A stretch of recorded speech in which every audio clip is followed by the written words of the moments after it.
Live from downtown Detroit, home of WDIV and Click on Detroit, Local 4 News at 11 starts now. Welcome to your Friday night, my friends. I'm meteorologist Andrew Humphrey. Beautiful clear skies overhead, raindrops to our north, to our west, and to our south. What's to our west and south closes in for this weekend. So when do they arrive? That and your 7-day forecast in minutes. We ran outside here and she's yelled, "Oh, holy God."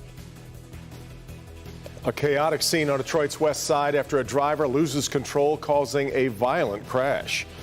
But we begin with a mystery unfolding tonight after human remains are found beneath an old sidewalk in downtown Detroit. Now police are calling in anthropologists for help. Mara McDonald live at the corner of Cass and Fort Street with the latest on this discovery. Mara. Devin, for those who don't know, there has been an ongoing road construction project down here on Fort for sidewalks and in the immediate vicinity. Well, it all came to a complete halt when construction workers uncovered human remains right here at the corner of Fort and Cass.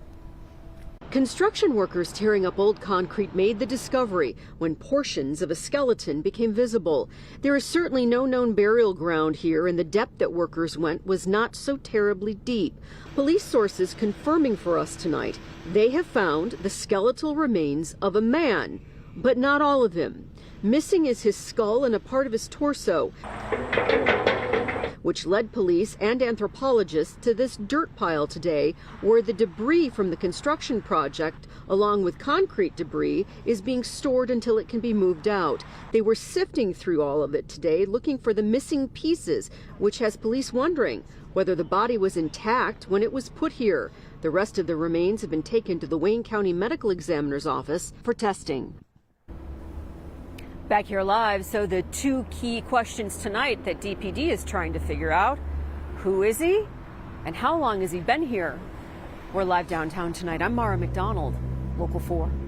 Hey, Mara, thank you. Well, we kicked off October the same way we ended September, and that's with plenty of sunshine. Nice, but Andrew's now tracking some showers that we'll have to deal with this weekend. Andrew? And Kimberly and Devin, those showers are still very far away. So this evening, tonight, it's going to be dry. Tomorrow morning when we wake up, it'll be dry and bright as well. But the rain starts to move in before the weekend is over. Let's get to that in just a couple of seconds. First, we're looking at this. Temperatures in the upper 50s and low 60s, 62 for our friends at City Airport. Hello, Pontiac, you've got 59 at this hour, while we're still holding on to 60 degrees over in Howell. Looking beautiful out there. We have mostly clear to partly cloudy skies, 60 over at Metro Airport, a calm wind, visibility is still looking good.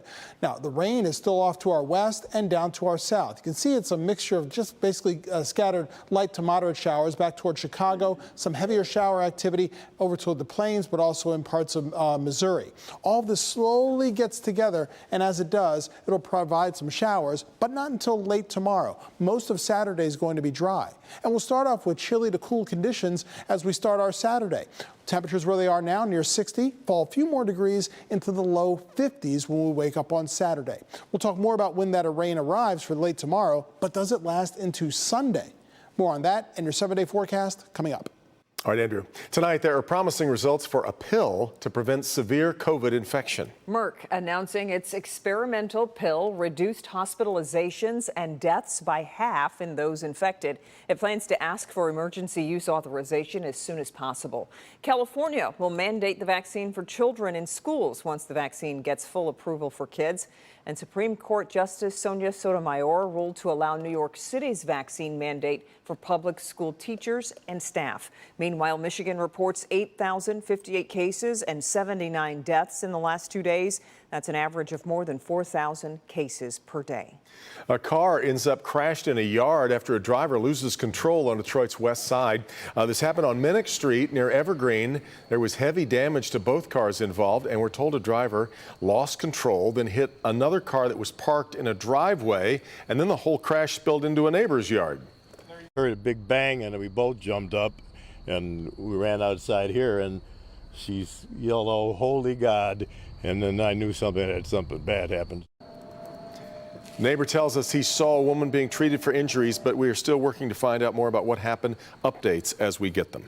We have reported on multiple shootings involving children mishandling guns in the past few months, and in most cases were left unsupervised. Well, now 3 men are tackling this issue head on. Larry Spruill is live tonight. Larry, they're hosting a gun safety class this weekend. Yeah, good evening, Kimberly. That class will be at Top Gun in Taylor. Now, take a look at this flyer right here. The instructors say that this class is needed and everyone is invited. Rage, and I say rage from the perspective of a parent who owns firearms. Chad King is an instructor with Safe and Secure Project. He's furious over the series of shootings involving a child. Recently, 27-year-old Kobe Von Hardy was charged in connection with the shooting death of his 5-year-old son on Sturtevant Street in Detroit back in January. Police said Hardy's 18-month-old nephew allegedly found the gun and shot his son in the face. The sad part about this is that every single one of these incidents is absolutely 100% preventable. Spencer Johnson with Safe and Secure Project says they had to do something. Unfortunately, there's so many kids funding adults firearms that are unlocked and unsecure and easily accessible. The organization is hosting a gun safety class here at Top Gun Shooting Range in Taylor on Sunday. It's about an hour and a half for a session. The first half of the session is a classroom setting, and the kids will sit in there with the parents and we'll talk about what to do if you find a firearm. They want to share valuable information with the kids and parents. We have to bring that taboo conversation to the light. So we don't want to make firearms a taboo conversation. Malik Hicks says parents should have that talk with their kids. So depending on the age group and the maturity level, because we all know our children, you most definitely want to let the children know that there is a firearm in the home, and not to let them also know that this firearm can cause harm most definitely. And so, yeah, you should have that conversation with your kids, but don't stop there. The organization says you still need to lock up your guns. Now, if you are interested in this class, that information is on our website. Click on Detroit.com. We're live tonight. Larry Spruill, Local 4. Okay, Larry. A Detroit police officer is charged with domestic violence. Officer Otis Funchess Jr. also charged with felony assault with intent to do bodily harm and interfering with a crime report. He's accused of choking his girlfriend until she was unconscious and taking her phone so she couldn't call for help. Happened in Taylor back in August. By the way, the woman is also a Detroit police officer. That they get the necessary resources and support from the agency as well. You know, that's imperative. I mean, if they are in fact a victim of domestic violence, we must make sure that she is given the services as any other citizen would be given those services, and hold the perpetrator accountable. We are told the woman had to walk to the police department for help because she didn't have a phone to call police. Funchess will be in court on Monday. A former candidate for Warren City Council is now facing sex assault and kidnapping charges. Jerry Bell was arraigned today on multiple felony charges. He faces life in prison if convicted.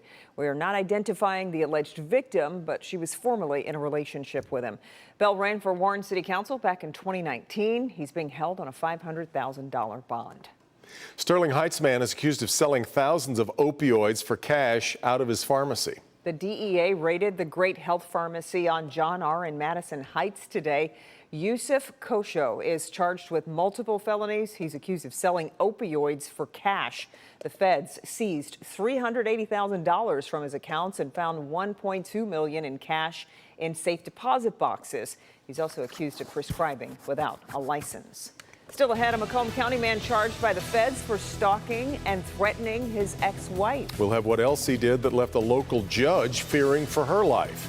And right place at the right time, new dramatic video of officers saving a baby's life. But first, a boy is accused of stabbing his twin sister to death, but says he was sleeping when it happened. What he did once he realized what had occurred next.